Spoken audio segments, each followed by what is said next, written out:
எல்லாம் வல்ல இறைவனை என் மன மொழிகளால் போற்றி வணங்கி இந்த பதிவை ஆரம்பிக்கிறேன். இந்த பதிவில் நான் பார்க்கக்கூடிய விஷயம் என்ன அப்படின்னா, இன்றைக்கி வகுப்பில் நாம் பார்க்கக்கூடிய விஷயம் என்னென்னா, நட்சத்திர சித்தாந்தங்களை பற்றி நம்ம பார்த்துட்டு இருக்கோம். கடந்த ஒரு 5 வீடியோக்கள், அதாவது 5 விதமான நட்சத்திரங்கள், மேஷத்துலேருந்து நாம் மிருகசீரிசம் வரைக்கும் என்னென்ன மாதிரியான நட்சத்திர பலன்கள் இருக்குது, அந்த நட்சத்திரத்திற்கு நீங்கள் எப்படியெல்லாம் அந்த நட்சத்திரத்தினுடைய தன்மை என்ன, அந்த நட்சத்திரக்காரங்க என்னென்ன மாதிரியான வழிபாடுகளை மேற்கொள்ளலாம் இப்படிங்கிற பற்றி நான் சொல்லிகிட்டு இருக்கிறேன். இப்போ நாம் பார்க்கக்கூடிய நட்சத்திரம் திருவாதிரை நட்சத்திரம். எழுதிக்கோங்க, திருவாதிரை. ஏன்னா அந்த நட்சத்திர சித்தாந்தம் என்ன அப்படின்னா, ஒரு கிரகம் எங்கே நின்று தசாபுத்தி நடத்துது, அது என்ன மாதிரியான வேலைகளை செய்கிறது, இப்படியெல்லாம் நம்ம கண்டுபிடிச்சி அதற்கு தகுந்த மாதிரியான வழிபாடு முறைகளையும், அந்த நட்சத்திரத்தால் பாதிக்கப்பட்டவங்களும் இல்லை அந்த நட்சத்திரத்தால் ஒருவரை பாதிப்படை செய்வதற்கும் இது அடிப்படையான பேஸ். இது அடிப்படையான பேஸ். அப்போ நம்ம பார்க்கக்கூடிய இப்போ இந்த திருவாதிரை நட்சத்திரம், இந்த திருவாதிரை நட்சத்திரம் பிறந்தவங்களுக்கு எப்பயுமே பாருங்கள், வாழ்க்கையில் ரொம்ப கஷ்டப்பட மாட்டாங்க. ஒரு வறுமையினுடைய நிலை தெரிந்து அவங்க வளர மாட்டாங்க. அவங்களுக்கு தேவையானது தேவையான நேரத்தில் கிடைக்கும். அதான் அந்த நட்சத்திரத்தினுடைய ஒரு மிகப்பெரிய ஒரு சூட்சமே. அதுதான் அவங்களுக்கு என்ன தேவையோ அது அவங்களுக்கு தேவையான நேரத்தில் கிடைக்கும். அவங்களுக்கு பணம், எவ்வளவு பணம் இருந்தாலும் பணம் இருக்குது அப்படிங்கிற ஒரு ஆணவம் இருக்கவே இருக்காது.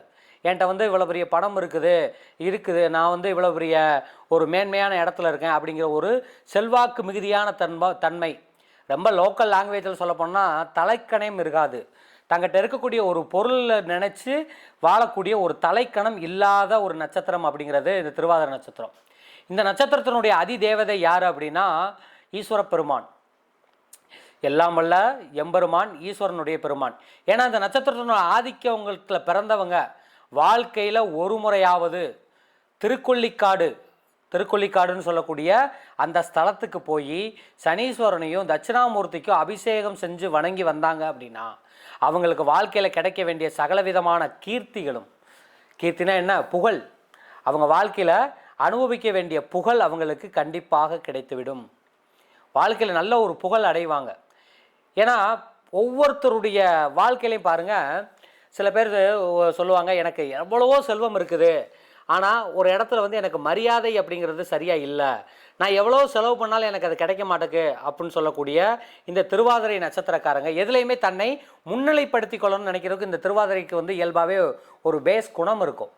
அப்படிப்பட்ட அந்த குணத்தில் இருக்கிறவங்க அந்த அந்த சொல்லக்கூடிய அந்த கீர்த்தி வேணும், அந்த புகழ் வேணும் அப்படின்னா தட்சிணாமூர்த்திக்கு அபிஷேகம் அர்ச்சனை செஞ்சு சனீஸ்வர பகவானுக்கும் திருக்கொள்ளுக்காடு போய் அங்கே இருக்கக்கூடிய ஸ்தலத்தில் இருக்கக்கூடிய சனீஸ்வரனை வணங்கி பண்ணாங்க அப்படின்னா மிகச் சிறப்பான ஒரு பலாபலனை அவங்களுக்கு கிடைக்கும். இவங்க அந்த கோயிலுக்கு போய் அவங்களுடைய நட்சத்திர நாளில் போய் பார்த்தாங்க அப்படின்னா அவங்களுக்கு என்ன மாதிரியான ஒரு வழிபாடு முறையை, ஒரு படையல், ஒரு நெய்வேத்தியம் என்ன வச்சு பழக்கலாம் அப்படின்னா, அவங்க வீட்டிலேயேவும் தினமும் பார்த்திங்கன்னா ஒரு அவுள் பொறி எடுத்து அதில் தேன் கலந்து, தேன் என்பது பார்த்திங்கன்னா இரத்தப்பலிக்கு உகந்ததுங்க.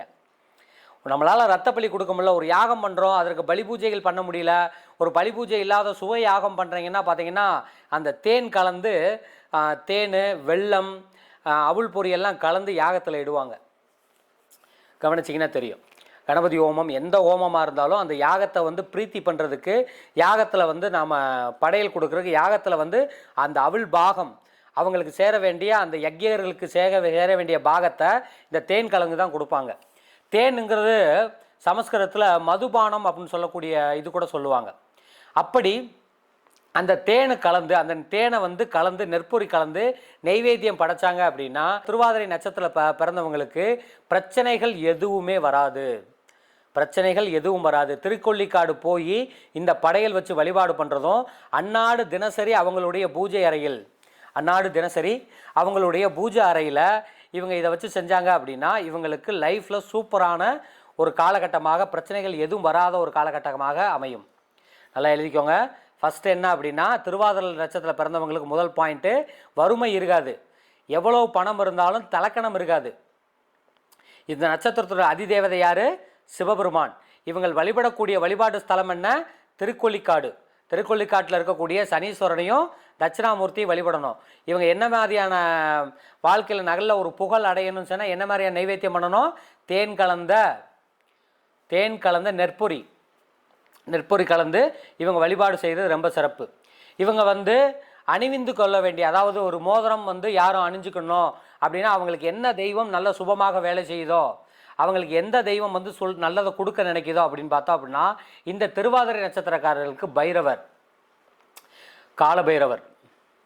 அப்போ அந்த பைரவர் உருவம் பொதித்த மோதிரத்தை இவங்க அணிஞ்சிக்கிறது, பைரவருக்குரிய மந்திரத்தை சொல்லுவது, அந்த பைரவருக்குரிய மோதிரத்தை வந்து பார்த்திங்கன்னா திருவாதிரை நட்சத்திர நாளில் ஒரு நல்ல சிவன் கோயிலில் போய் இவங்க வந்து அந்த மந்திரத்தை சொல்லி பைரவருக்கு வந்து அந்த மந்திரத்தை அந்த அந்த இருக்கக்கூடிய அந்த மோதிரத்தை வந்து சமர்ப்பணம் பண்ணி அதை எடுத்து வச்சு வழிபாடு செய்யலாம். அதை விட இன்னொரு சூட்சமான ஒரு விஷயம் சொல்கிறேன். நீங்கள் பைரவர் வழிபாடு பண்ணுறீங்க அப்படின்னா பைரவர் உங்களுக்கு உகந்தது அப்படின்னா உங்கள் வீட்டு பக்கத்தில் இருக்கக்கூடிய தெரு நாய்களுக்கு நீங்கள் தினமும் உணவிடுவது திருவாதிரை நட்சத்திரக்காலுக்கு ரொம்ப ரொம்ப சிறப்புங்க. பைரவர் வீட்டில் நாய் வளர்த்து நீங்கள் அதற்கு உணவளிக்கிறது ஒரு சுயநலத்தால் செய்யக்கூடியது. ஆனால் தெருவில் இருக்கக்கூடிய நாய், தெரு நாய்கள் அல்லது வழிப்போக்கு நாய்கள் இருக்கும் பாருங்கள், அதுகளுக்கு வந்து நீங்கள் தினமும் ஒரு பிஸ்கட்டு போட்டு நீங்கள் வழிபாடு பண்ணிங்கன்னா உங்களுக்கு ரொம்ப ரொம்ப சிறப்பை கொடுக்கும். அதே போல் ருத்ராட்சம் அணியணும். ஏன்னா சிவகடாட்சம், சிவனுடைய அருள் முழுமையாக இருக்கக்கூடிய, சிவனுடைய கண்ணினுடைய நீர் துளின்னு சொல்லுவாங்க ருத்ராட்சத்தை. அப்படி ருத்ராட்சம் அணிய நினைக்கிறவங்க 8 முகம் கொண்ட ருத்ராட்சத்தை அணிஞ்சாங்க அப்படின்னா இவங்களுக்கு ரொம்ப ரொம்ப சிறப்பு. மோதிரக்கல், அதே மாதிரி கோமதக கல் அணிஞ்சிருந்தாங்க அப்படின்னா அவங்களுடைய லைஃப்பில் குடும்பத்தில் ரொம்ப பிரச்சனை இருக்குது அப்படின்னா. ஏன்னா திருவாதிரை நட்சத்திரங்கிறது சுக்கிர தோஷம் பெற்ற நட்சத்திரம். அதனால தான் சிவபெருமான் வந்து பார்த்திங்கன்னா அன்னபூரணி கையால் திருவோட்டில் வந்து திருவோடு ஏந்தி அந்த திருவோட்டில் வந்து அவர் சாப்பிட்டதுக்கப்புறம் தான் அவருடைய பசி தீர்ந்ததுன்னு சொல்லுவாங்க. திருவாதிரை நட்சத்திரத்தில் பிறந்தவங்க பெரும்பாலும் அன்னதானம் பண்ணுவது ரொம்ப ரொம்ப விசேஷமானது. அன்னதானம் செய்வது, அன்னதான வழிபாடு செய்வது, வாழ்க்கையில் ஒரு முறையாவது காசிக்கு போய் காசியில் வந்து அந்த அன்னபூரணியை தரிசித்து வர்றது அப்படிங்கிறது ரொம்ப ரொம்ப விசேஷம். குடும்பம் பிரிஞ்சிருக்குது, நம்ம வந்து திருவாதிரை நட்சத்திரத்தில் பிறந்திருக்காங்க, குடும்பம் பிரிஞ்சிருக்கு அப்படின்னா அவங்க கண்டிப்பான முறையில் ஒரு கோமேதக கல் அணிந்து அந்த கோமேதக கல் வச்சு வழிபாடு பண்ணுறதும் அல்லது கோமேத கல்லை வந்து அவங்க வந்து அணிஞ்சிக்கிறதுமே அவங்களுக்கு ரொம்ப ரொம்ப சிறப்பு. ருத்ராட்சை பொறுத்தளவுக்கு அவங்க 8 முக ருத்ராட்சம் அவங்களுக்கு ரொம்ப ரொம்ப சிறப்பு. ஆல்ரெடி நான் சொன்ன மாதிரி கோமேதக கல் அணிஞ்சாங்க அப்படின்னா நண்பர்கள், உறவினர்கள் எல்லாருமே இவங்களுக்கு நல்ல விதமான நிறையா திருவாதிரை நட்சத்திரங்கள் பாருங்கள் தனிமையில் தான் வாழ்வாங்க. ரொம்ப ஈடுபாடு மற்றவங்க மேலே வச்சுக்க மாட்டாங்க, அல்லது தனிமை விரும்பியாக இருப்பாங்க. உடன் இருக்கவர்களை வந்து விரும்புகிறத விட மற்றவர்களை விரும்புவதில் இவங்களுக்கு ரொம்ப ரொம்ப ஆர்வம் அதிகமாக இருக்கும். அப்படி உடன் நண்பர்கள், சுற்றுலாத்தாரர்கள், அவங்களுடைய குடும்பத்தில் இருக்கவங்க எல்லாருமே வந்து இவங்களை விரும்பணும், இவங்க செய்யணும் அப்படின்னா இவங்க தாராளமாக இந்த கோமேத கல்லை அணிந்தாங்க அப்படின்னா இவங்கள் சுற்றி இருக்கக்கூடிய நண்பர்கள் இவர்களுடைய பேச்சை கேட்பாங்க.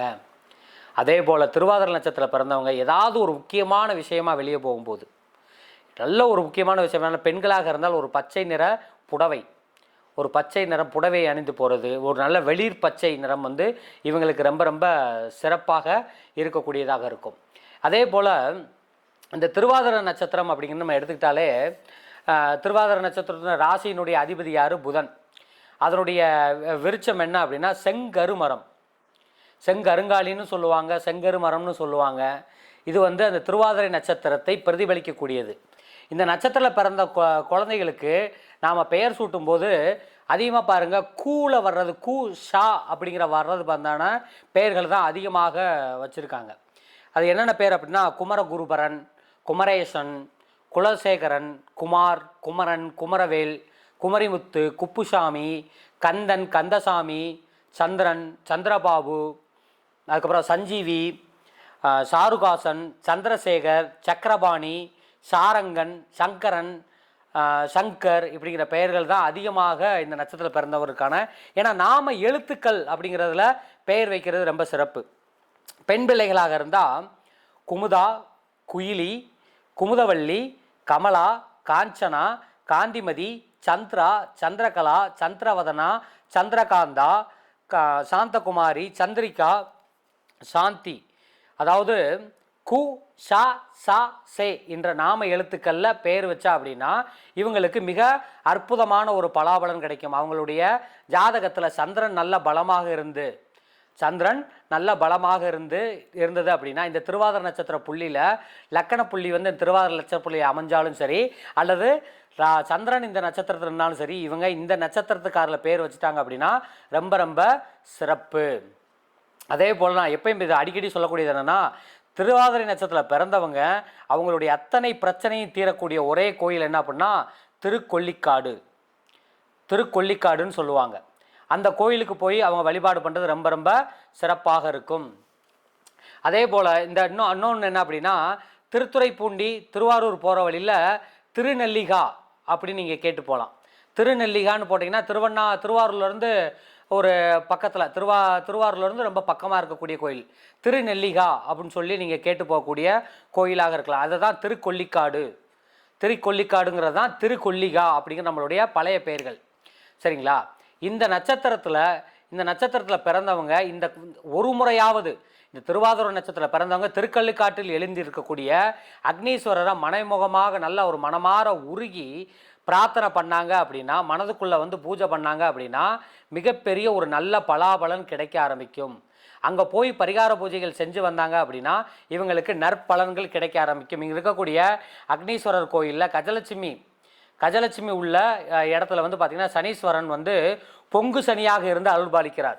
சனீஸ்வரன் அங்கே வந்து பொங்கு சனியாக அங்கே போய் வந்து அவருக்கு அர்ச்சனை அபிஷேகம் பண்ணி நீங்கள் வழிபாடு பண்ணீங்க அப்படின்னா உங்களுக்கு மிக அற்புதமான பலன்கள் கிடைக்கும். அது மட்டும் இல்லாமல் பொங்கு சனிக்கு எதிரே அந்த சேத்திரத்தில் யார் இருக்காருன்னா பைரவருடைய ஆலயம் இருக்குது. அந்த பைரவருடைய ஆலயம் வந்துன்னா சேத்திர பைரவர் ரொம்ப ரொம்ப சக்தி வாய்ந்த பைரவர். பிரச்சனைகள் தீர இவரை நீங்கள் வழிபாடு பண்ணுறது ரொம்ப ரொம்ப சிறப்பு. திருக்கொள்ளிக்காட்டில் மூலவருடைய அந்த திருக்கொள்ளிக்காட்டில் இருக்கக்கூடிய மூலவர் பேர் என்ன அப்படின்னா அக்னீஸ்வரர். அம்பாள் பேர் வந்து பஞ்சமின் மெல்லடியாள் அப்படிங்கிறதா அந்த அம்பாளுடைய பேர், பஞ்சின் மெல்லடியாள். அங்கே இருக்கக்கூடிய ஸ்தல விருட்சம் என்ன அப்படின்னா வன்னி மரம்.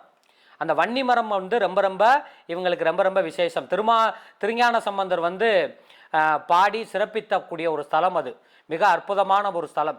திருவாதிரை நட்சத்திரக்காரர்கள் அவசியம் கண்டிப்பாக போய் உங்கள் வாழ்க்கையில் நீங்கள் ஜெயிக்கணும், எல்லா பிரச்சனையும் உங்களுக்கு தீரணும் அப்படின்னா இந்த இடத்துக்கு போய் நீங்கள் வழிபாடு செய்வது ரொம்ப ரொம்ப சிறப்பாக இருக்கும். அங்கே அக்னீஸ்வரர் ஆலயத்தில் திருக்கொள்ளிக்காடு அங்கே போய் இது என்னென்னா திருத்துறைப்பூண்டின்னு சொல்லுவாங்க.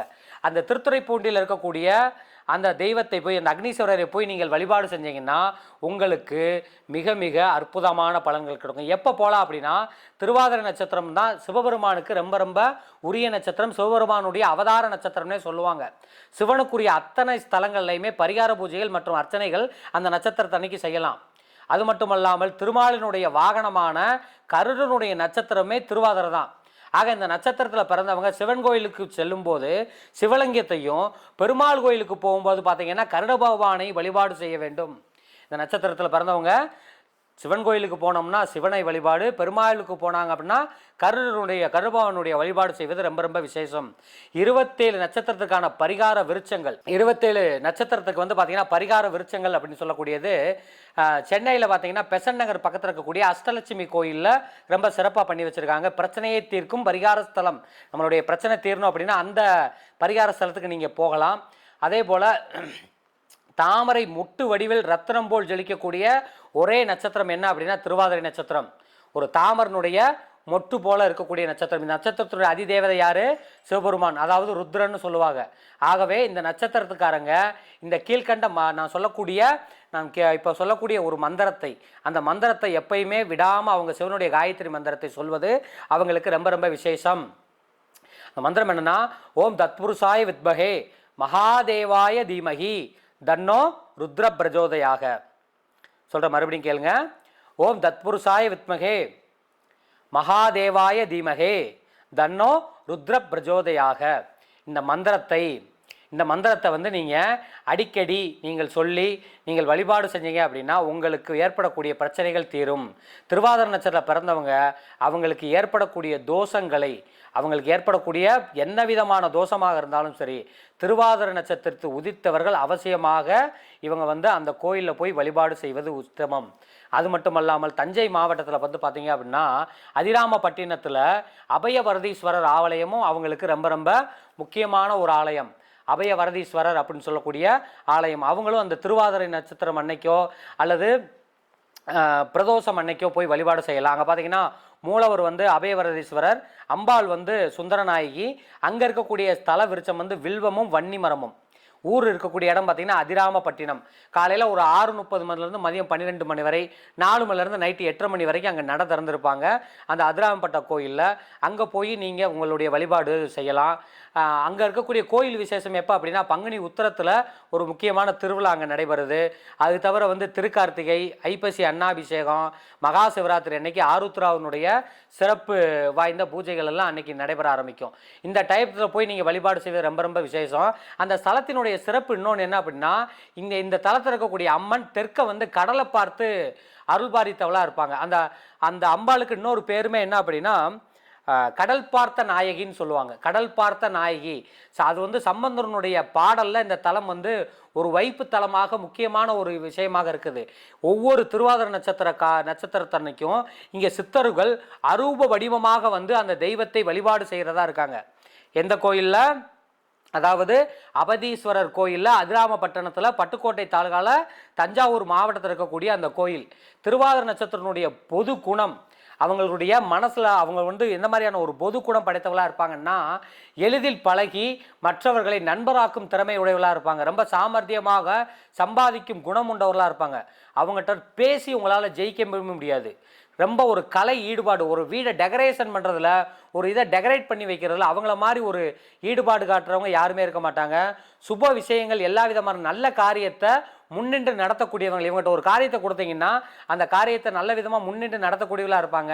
இந்த நட்சத்திரத்தில் பிறந்தவங்க அவங்களுக்கு ஏற்படக்கூடிய தோஷங்கள் நீங்கி இறைவனுடைய வழிபாட்டில் நல்ல விதமான ஒரு விஷயத்தை பெறணும் அப்படின்னா இவங்க இதை செய்கிறது ரொம்ப ரொம்ப விசேஷம். இந்த நட்சத்திரத்தில் உதிப்பவங்களுக்கு நிறைய தோஷங்கள் நீங்கிறதுக்கும், ஒரு தீராத வியாதி இருக்குது, அந்த வியாதி வந்து அவங்கள விட்டு போகணும் அப்படின்னு நினச்சாங்க அப்படின்னா, தீராத ஒரு நோய் நொடினால் அவதிப்பட்டவங்களாக இருந்தாங்கன்னா, யமபயம் மனசில் இருக்குது, ஒரு ஆயுள் வந்து நமக்கு விருத்தி இருக்கணும் அப்படின்னு செய்யக்கூடியவங்க, அவங்க செய்யக்கூடிய ஹோமம் வந்து ஆயுள் ஹோமம், மிருத்யுஞ்சய ஹோமம் அதிகமாக இந்த நட்சத்திரக்காரர்கள் அவங்க வாழ்நாளில் செய்யணும். எப்போ என்ன பண்ணாலும் ஆயுள் ஹோமமும் மிருத்யுஞ்சயனுடைய ஹோமமும் இவங்க செய்கிறது, மிருத்யுஞ்சய மந்திரம் செய்வது. எந்த தோஷத்தினால திருமணம் தடை, ஏன்னா சுக்கிர தோஷம் வந்து இவங்களுக்கு இருக்கிறதுனால திருமணம் தடைபெற்றிருந்தால் நான் சொல்லக்கூடிய இந்த 2 கோயிலுக்கும் போய் வழிபாடு செய்வது, சிவனுக்கும் அம்பாளுக்கும் அபிஷேகம் செய்வது, வஸ்திரம் சாற்றி நேர்த்திக்கடன் செய்வது. சுக்கிர தோஷம் இருக்கிறதுனால இவங்க எப்பயுமே கோயிலுக்கு வஸ்திர தானம் செய்வது, அந்த கோயிலில் நல்ல விசேஷ நாள்களில் அம்பாளுக்கும் ஐயனுக்கும் வந்து நல்ல ஒரு வஸ்திரத்தை வச்சு கொடுக்கறது. இது ரொம்ப ரொம்ப முக்கியம். இந்த ஸ்தலம் இன்னொன்று என்ன அப்படின்னா, இந்த ஸ்தலத்தை பற்றி திரிநேத்திர சக்தி கொண்டதுன்னு சொல்லுவாங்க. திரிநேத்திர சக்தி கொண்ட ஸ்தலம். இந்த நட்சத்திரத்தில் பிறந்தவங்க ராகு தோஷத்தினால் பாதிக்கப்பட்டிருந்தாலும் வாழ்க்கையில் அடிக்கடி ராகு தோஷம் வந்து இவங்களுக்கு பாதிக்கப்பட்டு தசாபுத்தியில் வந்து அந்த ராகு நிற்கக்கூடிய நட்சத்திரத்தினுடைய தசாபுத்தியோ அல்லது ராகுனுடைய தசாபுத்தியோ கேதுனுடைய தசாபுத்தியோ வந்தது அப்படின்னா அவங்க கண்டிப்பாக இங்கே போய் வழிபடணும். இதுக்கு அடுத்தபடியாக திருக்கடையூருக்கு அடுத்தபடியாக இருக்கக்கூடிய யமபயம் போக்கக்கூடிய ஸ்தலம், திருக்கடையூருக்கு அடுத்தபடியாக யமனுடைய பயம், மரண பயம் நீக்கக்கூடிய கோயில் வந்து இந்த கோயில். இந்த நட்சத்திரம் பார்த்தீங்க அப்படின்னா பெண்களுக்கு எந்த தோஷத்தினால் திருமண தடை இருந்தாலும், எல்லா தோஷம், செவ்வாய் தோஷமாக இருக்கட்டும், சனி தோஷமாக இருக்கட்டும், அல்லது கலத்திர தோஷமாக இருக்கட்டும், அல்லது பார்த்திங்கன்னா ராகுகேது தோஷமாக இருக்கட்டும், அப்படி இருந்தது அப்படின்னா அவங்க இங்கே வந்து வழிபாடு செஞ்சாங்கன்னா, ஏன்னா திருவாதிரை நட்சத்திரத்தில் பிறந்த மன்னர் யாருன்னா அதிவீர ராமபாண்டியன்னு சொல்லுவாங்க. இந்த தலத்தில் வந்து இறைவனை வழிபட்டதுக்கப்புறம் பல பெரிய ஒரு திருப்பணிகள்லாம் செஞ்சுருக்காங்க. ஆரம்ப காலத்தில் இந்த தலமே பார்த்தீங்கன்னா திருஆதிரை பட்டினம் அப்படிங்கிறதான் நம்மளுடைய புராணத்தில் சொல்லக்கூடியது. அதிவீரராமன் பட்டினமாக இருந்ததுதான் இப்போ வந்து நம்ம பேச்சு வழக்கில் மாறி அதிராம பட்டினம் அப்படின்னு சொல்கிறாங்க. இது எங்கே அப்படின்னா தஞ்சாவூர்லேருந்து ஒரு 70 கிலோமீட்டர் தூரத்தில் இருக்கக்கூடிய பட்டுக்கோட்டை, அங்கே இருக்கக்கூடிய அதிராமப்பட்டினம் அப்படின்னு சொல்லக்கூடிய இந்த ஊர். இதில் வந்து நீங்கள் அந்த ஊரில் போயோ அந்த இடத்துல போய் நீங்கள் கால் மிதிச்சுட்டு வந்தாலே உங்களுக்கு பல புண்ணிய காரியங்கள் உங்களுக்கு நடக்க ஆரம்பிக்கும். திருவாதிரை நட்சத்திரத்தில் பிறந்தவங்க நிச்சயமாக வாழ்க்கையில் முன்னேற நான் சொல்லக்கூடிய இந்த கோயிலில் போய் அந்த திருக்கொள்ளிக்காடாக இருக்கட்டும், இந்த அதிவீரராமப்பட்டினமாக இருக்கட்டும், இங்கே போய் நீங்கள் வழிபாடு செஞ்சீங்கன்னா உங்கள் வாழ்க்கை மிக சிறப்பாக இருக்கும், உங்கள் வாழ்க்கை மிக அற்புதமாக இருக்கும். அப்போ திருவாதிரை நட்சத்திரத்தில் நமக்கு வந்து ஒரு லக்கண புள்ளி நல்லா இருக்குது, திருவாதிரை நட்சத்திரத்தில் இருக்கக்கூடிய புள்ளி பாயிண்ட்டை நீங்கள் ஆக்டிவேட் பண்ணணும், திருவாதிரை நட்சத்திரம் உங்களுக்கு வாழ்க்கையில் ஒரு யோக புள்ளியாக இருக்குன்னா நான் சொல்லக்கூடிய இந்த ஒரு வன்னி மரத்தை வழிபாடு செய்யலாம். இந்த கோயில்களுக்கு போயிட்டு வரலாம், திருமண தடை இருந்தால் அதை செய்யலாம். இதை எப்படி மாந்திரிகத்திலிருந்து பயன்படுத்துது அப்படிங்கிறது நான் ஒவ்வொரு பதிவாக சொல்லிட்டு வர்றேன். முதலில் அந்த 27 நட்சத்திரத்துக்கு உண்டான விஷயங்களை நம்ம பார்க்கலாம். இதை நம்ம தெளிவாக எழுதிக்கோங்க. இதை வந்து தெளிவாக எழுதி வச்சுக்கோங்க. ஒரு நட்சத்திரத்தினுடைய ஸ்தலம் என்ன, விருட்சம் என்ன, இப்படி எல்லாத்தையுமே தெளிவாக எழுதி வச்சுக்கோங்க. எழுதி வச்சுட்டு அதில் இருக்கக்கூடியதை வச்சு அப்போ பார்த்தோம் அப்படின்னா உங்களுக்கு சிறப்பான பலாபலனை கொடுக்க காத்திருக்கிறது. நன்றி. மீண்டும் அடுத்த பதிவில் சந்திக்கலாம்.